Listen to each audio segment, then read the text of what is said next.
Bom, agora eu quero conversar com vocês sobre o texto, o texto que a gente disponibilizou para vocês na aula passada, impresso, e já hoje mandei ele no grupo do WhatsApp. Daqui para frente vamos colocar na plataforma que ao final da aula eu vou colocar para vocês o, o link para vocês acessarem. Alguém conseguiu fazer a leitura do texto?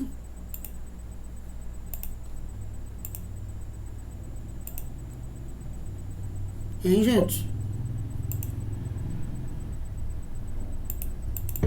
Calma aí, professor. Conseguiram fazer a leitura?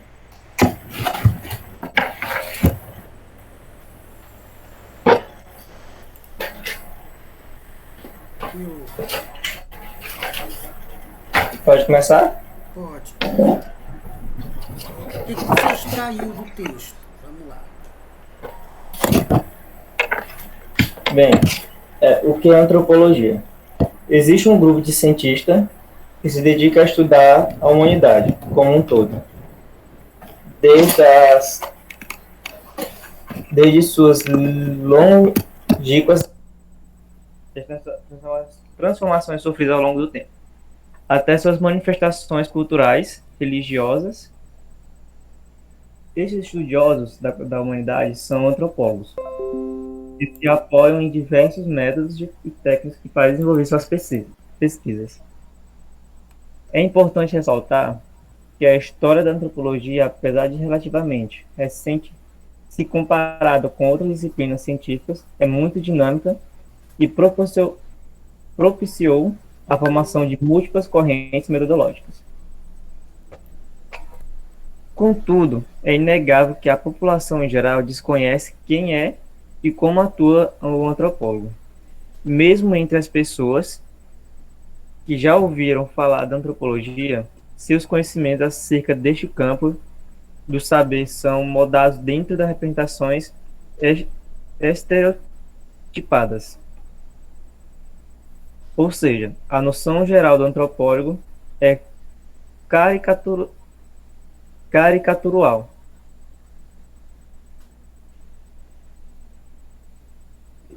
Normalmente se pensa no antropólogo em primeiro lugar como aquele profissional envolvido como movimentos sociais, vestindo camisetas de líderes revolucionários e portando bolsas a tiracolo. Por desconhecer o amplo campo do trabalho dos antropólogos, as pessoas menos informadas pensam justamente que estes não trabalham ou que o mercado laboral é praticamente inexistente. Isto é o reflexo do tipo de educação que as crianças recebem nos colégios, que dificilmente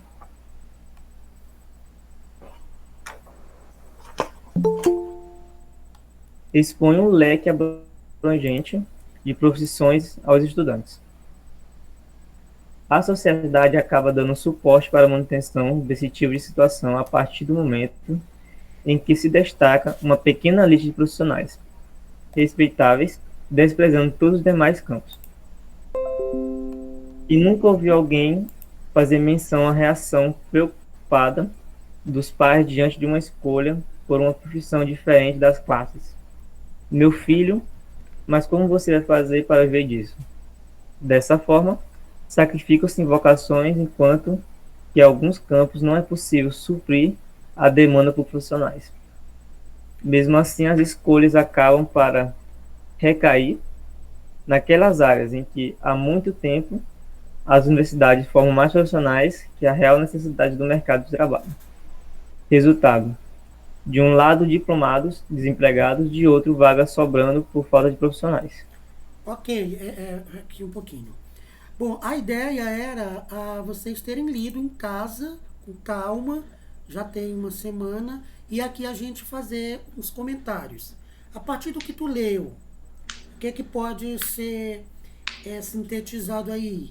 E aí depois os demais vão acrescentando o que conseguiram captar do texto.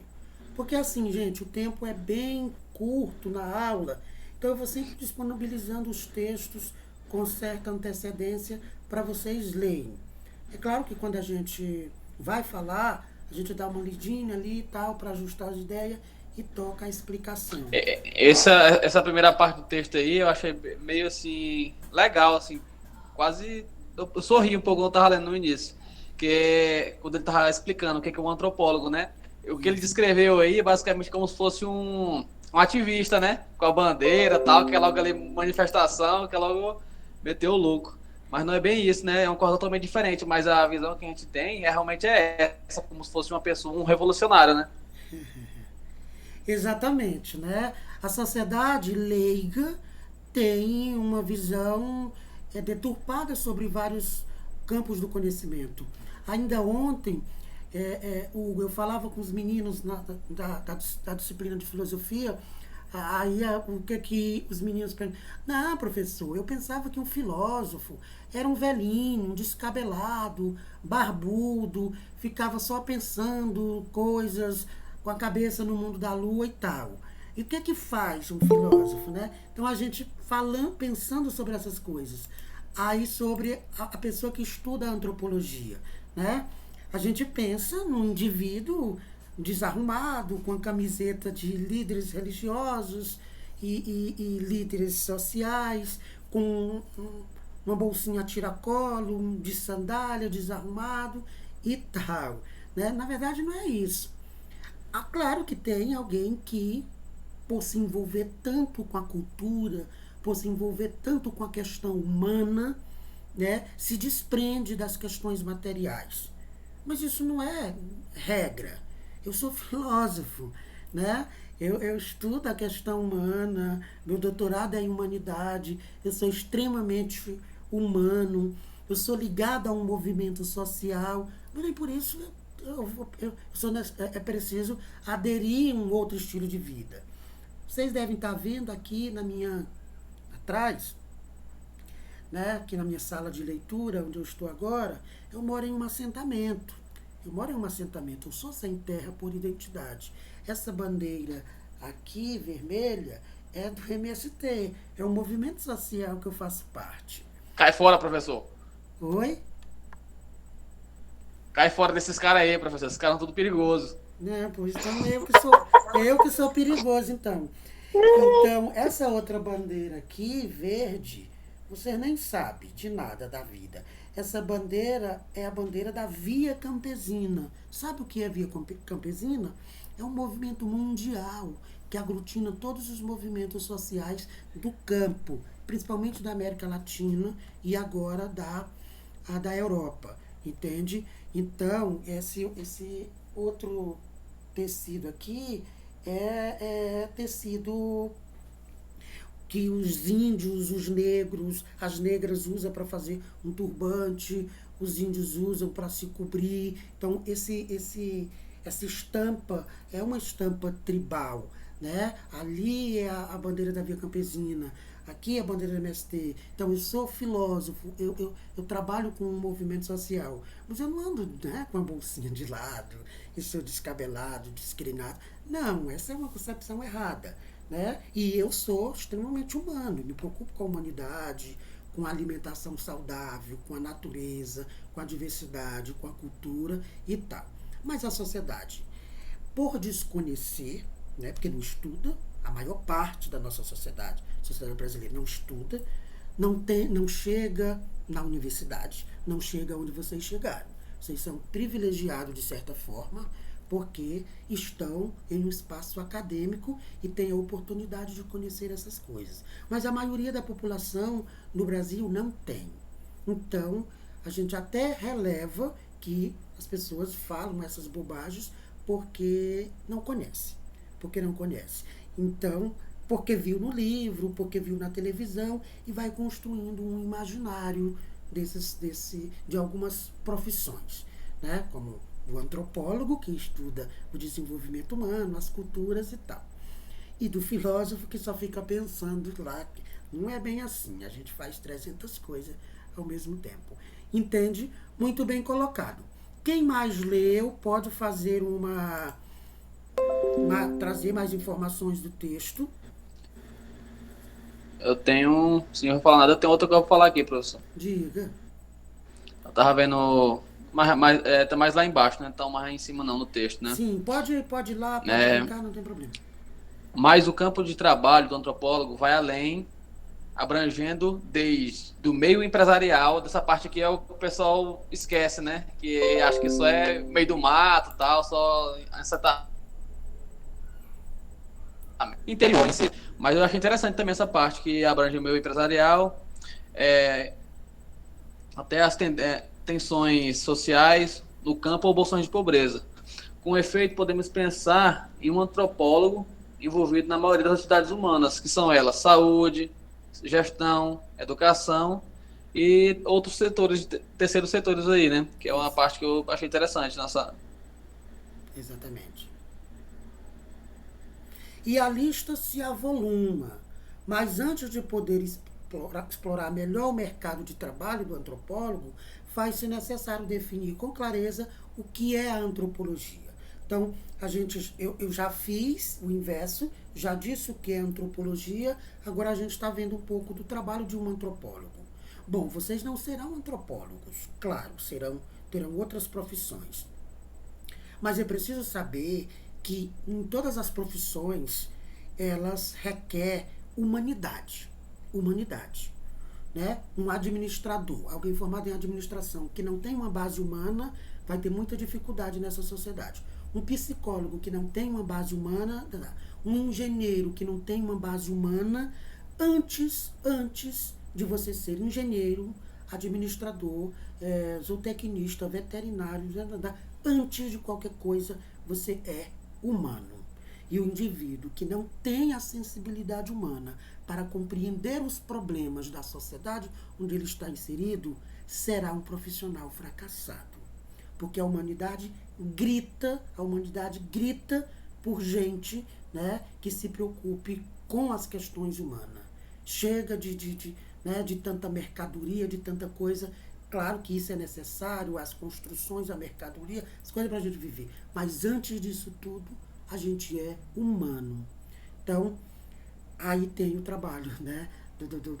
A função da disciplina, o objetivo da disciplina é das disciplinas, na verdade, humanas e sociais. Então, para entender melhor a antropologia, é preciso recorrer à etimologia da palavra antropologia, que a gente já viu, né? Então, aqui vai aparecer alguns conceitos, que era aqui que eu queria chegar. Então, quem não lê o texto, é importante ler, viu? E várias informações que estão aqui vai aparecer em vários momentos daqui para frente. Ok. Mais alguém vai destacar alguma coisa e a gente vai fazendo essa mediação. Vamos lá.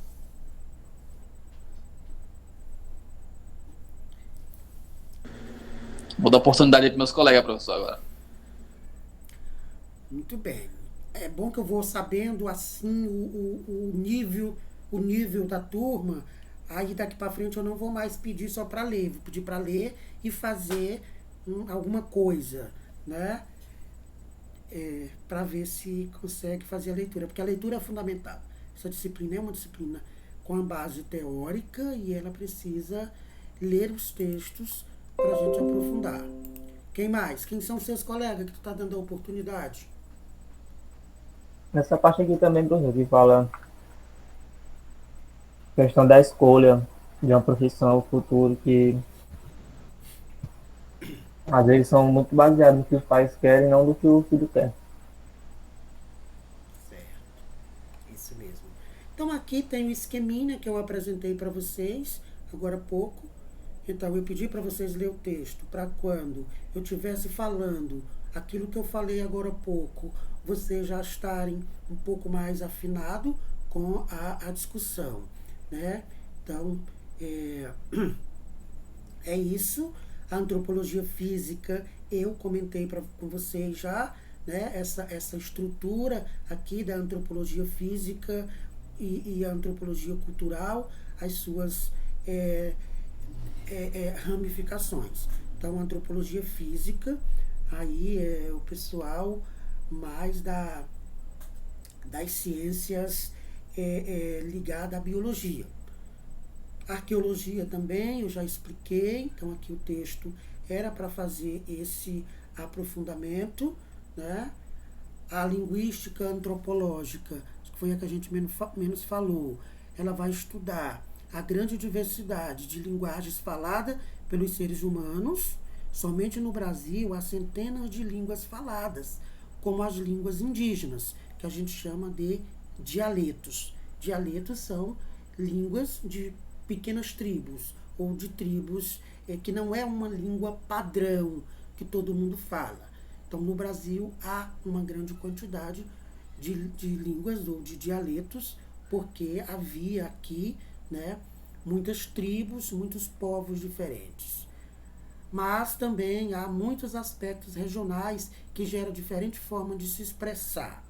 Dessa forma, a linguística pode dedicar a pesquisa, o linguista pode se dedicar a pesquisar uma língua falada por índios no coração da floresta amazônica, ou a nova linguagem que se forma nos espaços digitais, como as mensagens trocadas pela internet e nas redes sociais. Então, a parte da antropologia que se preocupa em estudar a mudança de linguagem que vai acontecendo se chama linguística antropológica.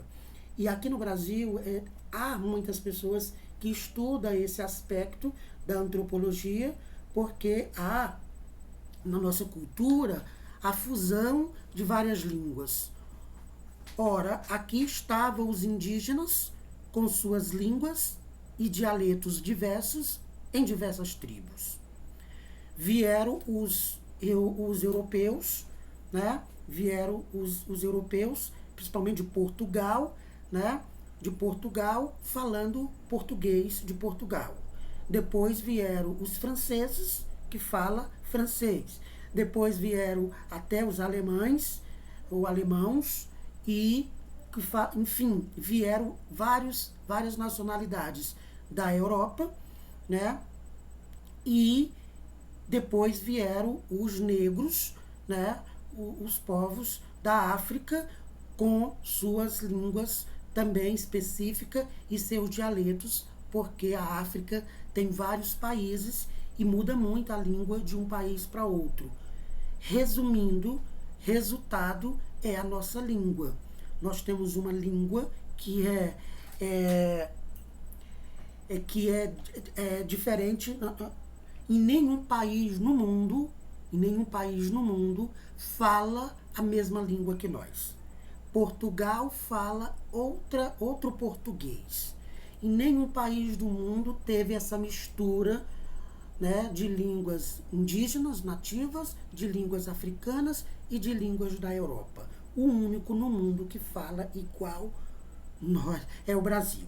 Tem outros países que falam português, mas é o português de Portugal, né? Países que foram colonizados por Portugal. E se a gente for analisar, é muito interessante isso. Nenhum país ao redor do nosso fala português.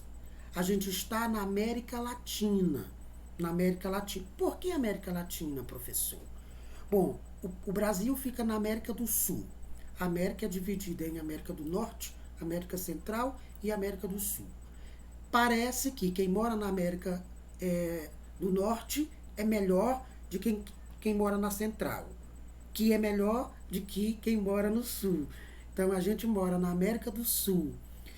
E nessas Américas tem a América Latina.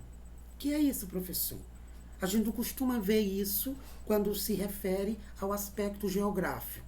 A gente vê muito isso quando se refere às questões culturais. Porque a língua é um fator cultural, né? A língua é um elemento cultural que difere uma cultura da outra. E a América Latina, ela pega países da América do Sul e da América Central. Por exemplo, o México, né? Então, América Latina, por quê? Porque a língua que esses países falam é derivado de uma língua antiga chamada latim. O latim é uma das línguas mais antiga. Vários países da Europa falam línguas derivadas do latim. E praticamente todos da América do Sul fala uma língua derivada do latim. Ô professor, por que a gente não fala espanhol?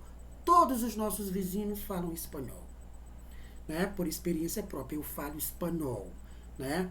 Eu falei para vocês que estudei fora, tá? E estou nesse momento fazendo um aprofundamento num curso de espanhol, porque para terminar o doutorado eu tenho que fazer uma prova. E eu não estou me sentindo seguro, porque o espanhol da Argentina é um pouquinho diferente do espanhol que a gente aprende aqui. Então, só para vocês entenderem, né? A América Latina são os países que falam uma língua derivada do latim. Então, o Paraguai fala espanhol, que a gente chama espanhol castelhano, porque há essa interferência dos indígenas da Amazônia, porque vocês sabem também que a Amazônia ela pega alguns países da América do Sul, né? E o Uruguai tem um espanhol com sotaques diferentes, Paraguai, Bolívia, Venezuela, no Peru, eu fui no Peru há um tempo atrás, senti uma certa dificuldade, porque tem muita influência dos índios peruanos, né? E depois, a última experiência com o espanhol foi na Argentina. E quando eu chego lá, né, tranquilo, tá de boa, aí eu senti muita dificuldade, porque o espanhol da Argentina sofre influência de povos nativos de um rio que tem na Argentina, que se chama Rio Plata, né? Então, a gente chama o espanhol rio platense. Quer dizer, dentro do mesmo país tem essa diferença. Aqui no Brasil, por exemplo, o nordestino tem, né, muitas palavras, uma linguagem diferente de outras regiões do Eu acho legal essas coisas, professor. Acha legal o quê? O negócio de essas linguagens que tem o britânico, os americanos. Exatamente. Você vê o inglês, né? Tem o inglês isso. dos Estados Unidos, tem o inglês do Canadá, que muda diferente, tem o inglês britânico.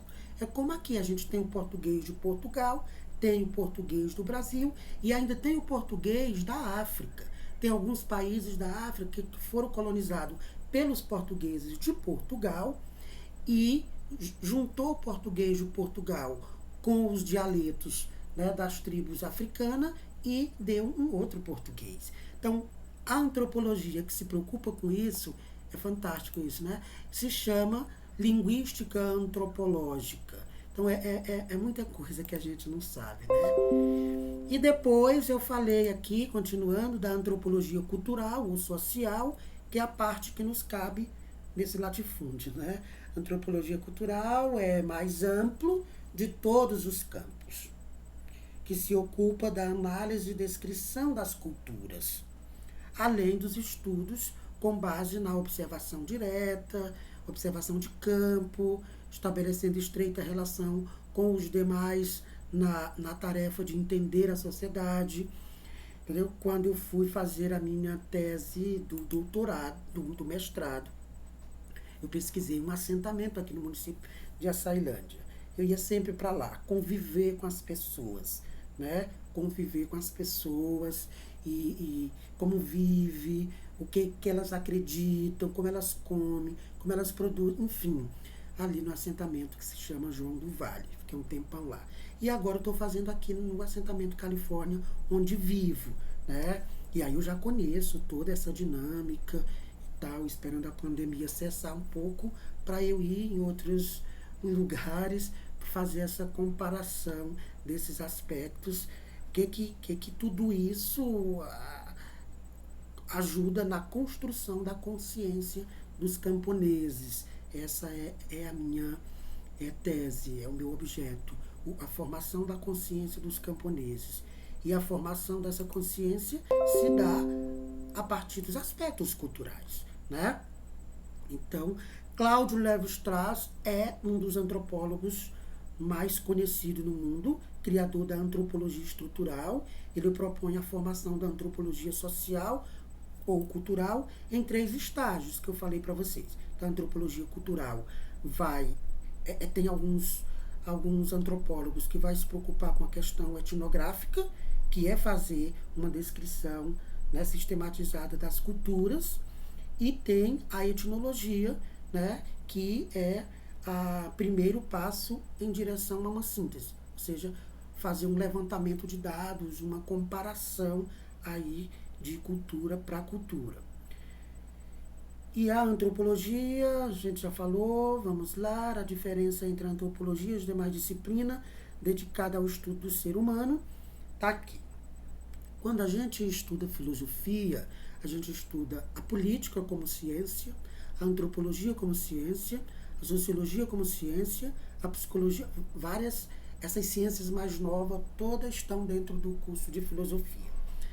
Mas, todas são humanas e sociais. Mas a diferença entre a antropologia e as outras disciplinas que estudam o ser humano, né, vai se afirmando a partir do método empregado pelo antropólogo em seu estudo. Se é mais cultura, se é mais questão da linguagem, se é mais a questão arqueológica, se é mais a questão física, enfim. A proposta da antropologia é entender as sociedades a partir de um olhar interior, ou seja, o conhecimento é gerado pelos olhos dos outros, né? Então, a gente olhar para os outros, né? Olhar para a gente a partir do outro. Então, um pouco isso a gente já falou. Então, no Brasil, a diversidade cultural e as origens históricas e proto-histórica do atual panorama étnico demanda desde muito cedo uma relação do meio acadêmico com o estudo da cultura. O Brasil é rico em cultura. Então, antropólogos que saem do Brasil para estudar fora está perdendo a oportunidade, porque o Brasil se constitui como uma nação, ele já se constitui com essa diversidade, né? Se você pensa, como eu falei agora, se você pensa que aqui estavam os indígenas, povos nativos, só aí já é uma cultura gigantesca, porque as tribos tinham uma linguagem diferente, dependendo da tribo, tinha uma relação com a natureza diferente. Você imagina uma tribo aqui do Nordeste, que aqui na verdade o Maranhão nem é Nordeste, já é Norte, né? Já é Amazônia. Uma tribo do sul do país, uma tribo do norte do país. Como vive? Como fala? E nessa diversidade toda vem povos de diversas tribos africanas, de diversos países, que quando a gente fala África, fica parecendo que é um país. Não, são muitos. Então, os escravistas, o que eles faziam com os escravos para trazer para o Brasil? Eles, de preferência, pegavam alguns escravos de uma tribo, outros de outras tribos, de outra, exatamente para dificultar a comunicação entre eles e eles não se organizarem em rebelião.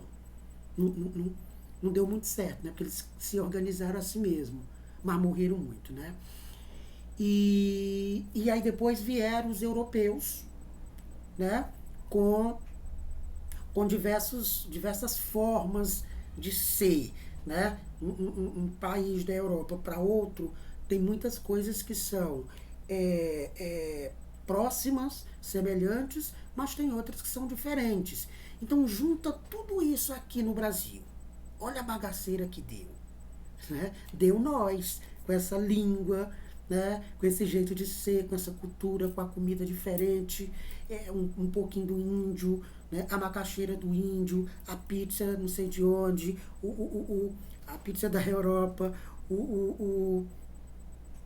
a feijoada dos negros, enfim, essa mistura toda que nós somos hoje. É uma riqueza. Então, tem todas essas possibilidades da gente aprofundar nessa diversidade que é o Brasil.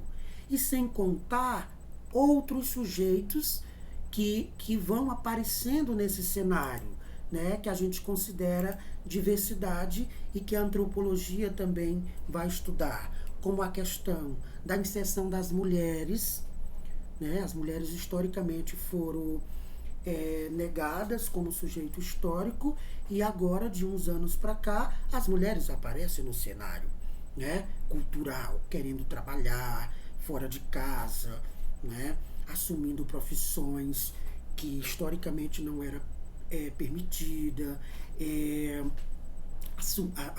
participando da política. Então a mulher vai ocupando outros espaços. E aí isso muda a estrutura da sociedade. Então a antropologia se preocupa com isso, né? Ao mesmo tempo vem o negro, o indivíduo se assumindo como negro, aquele negro que teve vergonha de ser negro por muito tempo, porque a sociedade, né, tem um preconceito racial. Agora não.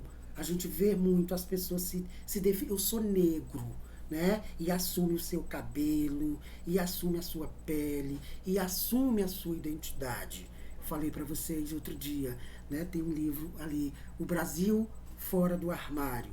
Então tem a mulher, tem o índio indo para a universidade estudar, tem o negro indo para a universidade estudar, tem o índio que sai da selva e vem para a cidade e muda totalmente os seus hábitos, né? E aí tem a questão da homossexualidade, os homens e as mulheres assumindo mais desavergonhadamente as suas opções, as suas orientações sexuais. Aí há um grande movimento homossexual, né? E de gays, lésbicas, hoje a gente chama LGBTQI+. A gente vai ver um pouquinho disso mais lá no final da disciplina. Olha o tanto de gente que vai aparecendo, né? Aí as pessoas mais velhas, questão geracional, que não trabalhava, né, porque era discriminado, agora trabalha, 50, 60 anos, está ativo, né? Olha as pessoas com necessidades especiais, que era considerada deficiente, uma aberração, né, até pouco tempo atrás. Agora essas pessoas estão sendo incluídas no processo, né? Olha que riqueza, olha quanto sujeito. As pessoas mudando o seu gênero, né? É transgênero, é cisgênero. A pessoa mudando as suas características físicas, sexuais, a sua identidade, as pessoas mudando de nome. É um negócio assim riquíssimo, né? Aí tem gente que acha isso horroroso, tem gente que acha que isso... Né? Isso é diversidade, isso é sociedade, isso é cultura, a gente não pode negar. Negando ou não, essas pessoas existem, essas pessoas estão aí, elas têm o direito de existir, tal qual eu tenho, né? Tal qual você tem. A gente não pode desconsiderar. A gente tem que aprender a lidar com essa diversidade. Porque as pessoas são mais felizes. As pessoas são felizes quando elas se assumem, quando elas se reconhecem como negro, como mulher, como homossexual, como nordestina, como maranhense, entendeu? Como amazônida, né? Como é o nosso caso aqui, que a gente tem vergonha de dizer que é da Amazônia. Quando eu viajo para fora e tal, as pessoas perguntam, tu é de onde? De que região do país? Eu sou da Amazônia, porque eu vivo no estado do Maranhão, que é um estado que geograficamente está dentro do Maranhão, está dentro do Nordeste, mas todas as características é do Norte. Então, mas até hoje ainda tem muitas pessoas e muitas regiões aí que é muito forte o preconceito ainda, né, professor? Exatamente, Anderson. Com o negro, principal, com o negro eu vejo que é bastante ainda não é difundido tipo um acolhimento, apesar de todas as campanhas que tem, ainda um exemplo claro. Só que varia também, agora nós estamos falando da como é que é o nome que a gente usou no termo lá das famílias conservadora, né? Sim, do etnocentrismo, do conservadorismo. Isso. Um exemplo, tem uns colegas meus que mora aqui em Açailândia e eu vou na casa deles lá. Quando a bisavó dele está lá, ele tem uma bisavó que ainda, acredite se quiser, ela é descendente de alemã, ela é viva ainda, tem uns 100 e tantos anos, né, a véia. Quando ela tá lá, eu já pergunto, ela tá aí? Ela fala, tá. Eu falei, porra, não vou não. É porque, tipo assim, eu acho até engraçado hoje, sabe? Nunca me ofendi com ela, né? Eu fui na casa de um colega meu, e aí eles são tudo descendente de alemão, né? Aí eu deitei, tava na cama dele lá esperando, tal, quando eu já saí. Ela chegou pra mim, ela fala meio enrolado, né? Ela, meu filho, eu falei, oi, tia. Será que você poderia sair da cama de Matheus? Eu falei, que vai sujar. Aí eu falei assim, não, eu acabei de banhar, ela vai sujar mesmo assim. Aí depois que eu fui entender o que ela tava falando, né? Só que ela é bem velhinha já mesmo, tem uns quase 200 anos. Falei, tá bom, tia, vou levantar daqui. Wanderson, eu não tô lembrado de ti fisicamente, mas... Ela tem quantos anos, doido? Bem uns 200 já, é meu dinossauro. O preconceito já vem de longe. Mas eu te pergunto, Anderson, eu não tô lembrado da tua fisionomia. Tu é negro? Rapaz, professor, eu sou moreno meio queimado. Não sou preto também, não. Não é isso, não. Não, a gente vai aprender mais pra frente o que é negro e o que é preto. Né? A gente vai aprender. Depois da disciplina, aí vocês vão dizer a professora. Eu me considero uma pessoa negra. No vou mentir. Eu me considero uma pessoa que é negra, de origem negra, de pais também que não são tão assim brancos, né? Uhum. Acho que a minha família em si eu me considero como negro, né? Hoje em dia, eu me declaro como negro em todos os meios que eu vou. Muito bem. Porque negro é a raça. Sim. Negro é a raça, preto é a cor. A gente pode ser negro e não ter a cor preta. Né? A pessoa Sim. pode ser negra, os pais, na verdade todos nós somos, né? Em maior ou em menor grau. Mas assim, quando a gente fala de negro, nós estamos falando de raça. E quando a gente fala de preto, a gente fala de cor, né? E aí, professor, a gente tem que tratar as pessoas pela raça ou pela cor? A gente fala das pessoas pela raça. A gente fala pela raça. Aí uma menina, eu estava ministrando essa disciplina, aí mesmo na Favale, minha menina disse, não, professor, raça é de cachorro. Eu disse, vou ter trabalho aqui nessa turma. Mas deu certo depois. E preto, professor, pode tratar as pessoas pela cor? Não é recomendável. As pessoas são gente, tem raça, mas as pessoas também têm cor. As pessoas também têm cor. Não há problema nenhum a gente se referir, aquele menino é preto, né? Aquela pessoa é preta, porque é a cor daquela pessoa. Bom, normalmente a gente prefere se referir pela raça. Só que aí, hoje em dia, né, professor, pela internet e tal, pela ser represália da internet, é bom a gente sempre se poldar a esse tipo de comentário, ainda mais com pessoas que não seja conhecida, né? Porque muitas pessoas podem entender como brincadeira e outras pessoas podem entender como ofensa, né? Exatamente. Aí o que a gente orienta, Wanderson? Que a própria pessoa se caracterize assim, né? Eu estou participando de um curso pela internet, todo mundo que entra lá tem que fazer uma autocaracterização. Aí a gente ouve muito, hoje mesmo, um rapaz disse assim, eu sou um homem negro e preto. Então, essa questão da cor é melhor a própria pessoa se caracterizar, né? Porque nos documentos eles pedem a cor. A gente diz cor preta, cor parda, cor amarela e tal. Mas a gente vive numa sociedade onde o racismo é estrutural. A gente vai aprender o que é racismo estrutural.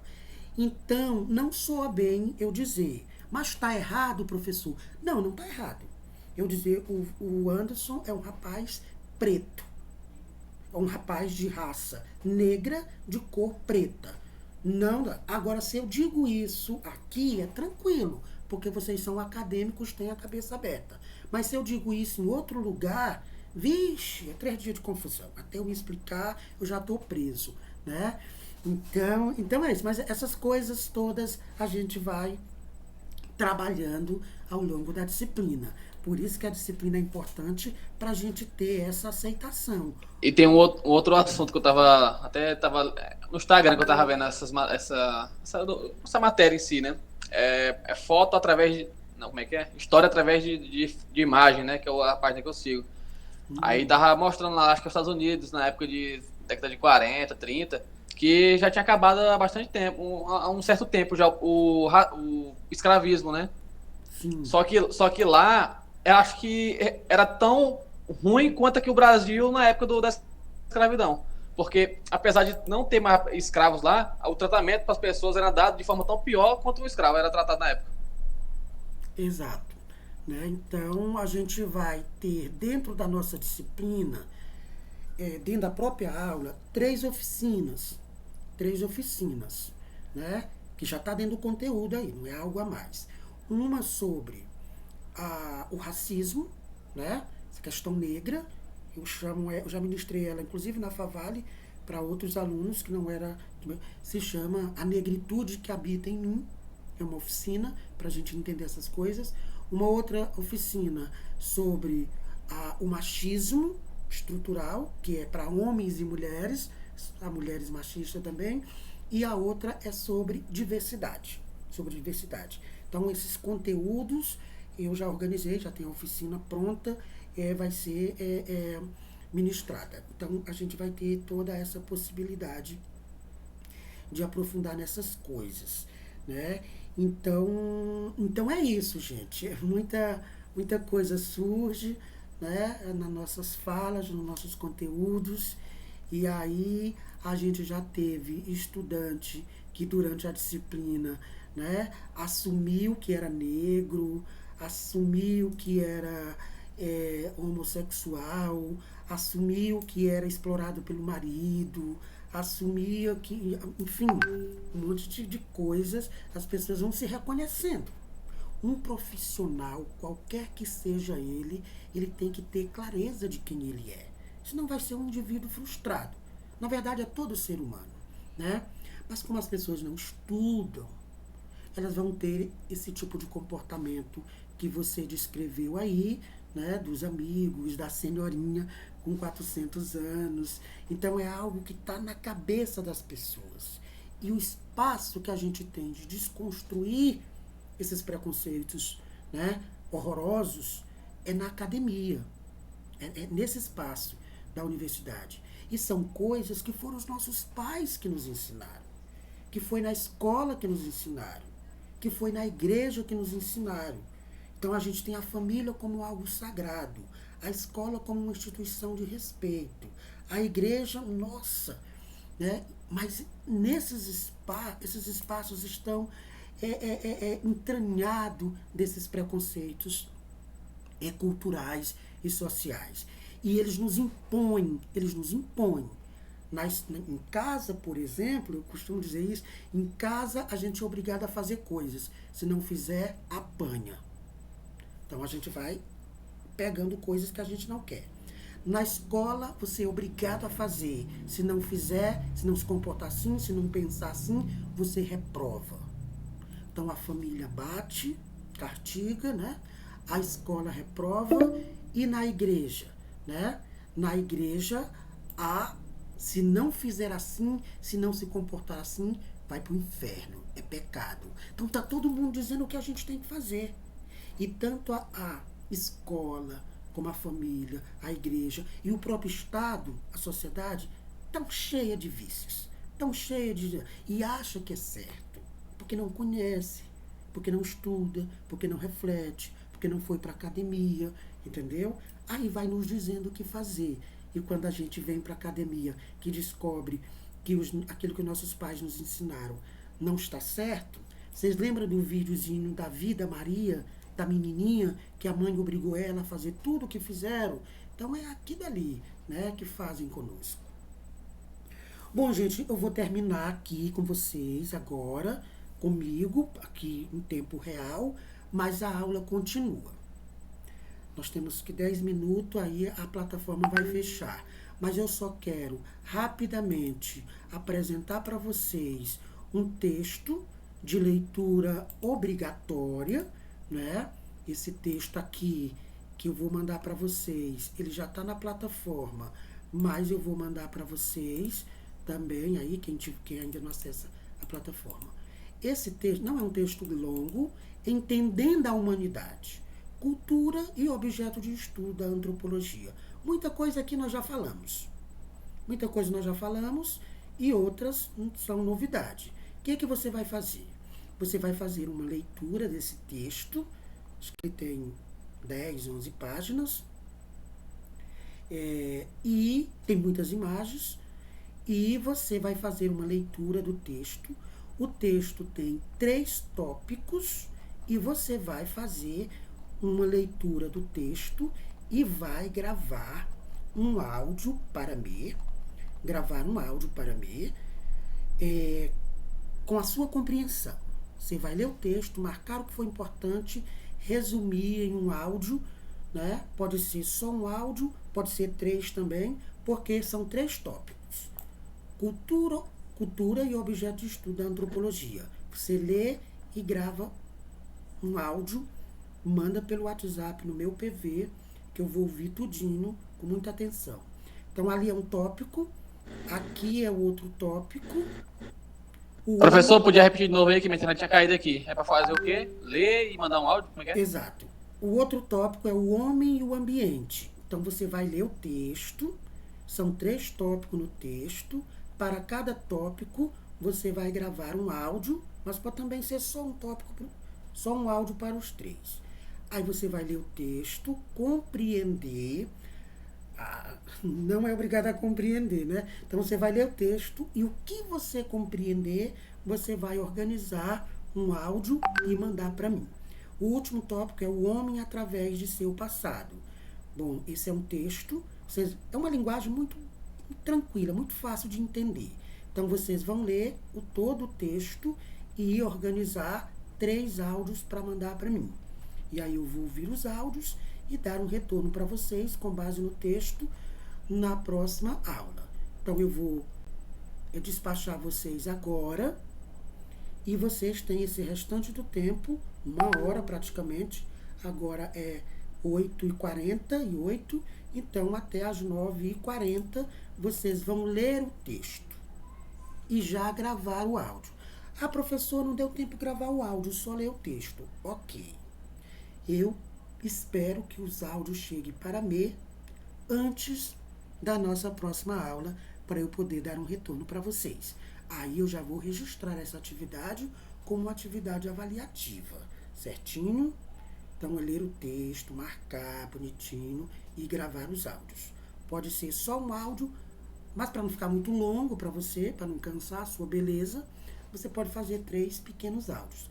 Também não são áudios longos, né? Um áudio aí de 2 minutos, de 1 minuto e meio, uma síntese de cada tópico bacana, manda para mim, para eu escutar a fala de vocês e a compreensão que vocês estão tendo do texto. Tá bem?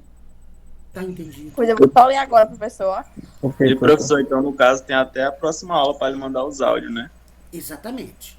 Mas você Vou ler tem uma agora, hora. depois mando os áudios. Você tem 1 hora agora que eu vou liberar vocês. Vocês têm até 9h40 e use esse tempo já para ler o texto. Se der tempo, Ok, já grava professor. os áudios. Tá, Entendeu? Ok, Alguma ok. dúvida? Tá certinho. certo. Entendeu? Então, esse Ei, texto. professor, Esse o texto senhor vai mandar o link. Vou mandar, vou botar o link logo. Eu vou mandar o link lá no grupo, porque aqui já vai terminar. Aí já fica lá no WhatsApp. Quem não tá aqui, já pega lá no Zap também. Entendeu?